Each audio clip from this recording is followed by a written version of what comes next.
Well, if you're thinking about your past, what it means is you haven't analyzed the causal chains. Because you might say, well, why do you remember your past? Well, you might say, well, it's in order to have an objective, record of the past. It's like it has nothing to do with that. There's only one reason you remember the past, and that's to be prepared for the future. That's why you remember the past. And so what you're supposed to do is take the past and extract out from it wisdom.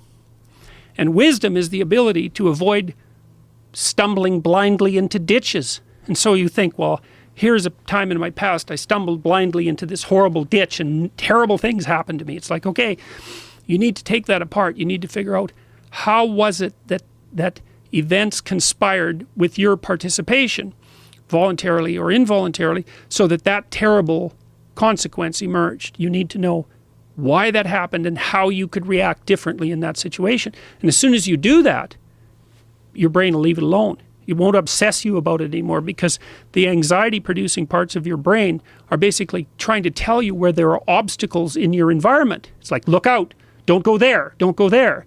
It's like, well, don't go there, there's fire. Well, maybe you could master the fire, right? Then you're a wielder of fire, you're not just a victim. And lots of situations are dangerous or not dangerous depending on your level of mastery, right? I mean, life is like that. And so a negative emotion that's associated with a memory is something that's crying out for mastery, and writing can really help with that. So you're reorganizing your brain when you write autobiographically.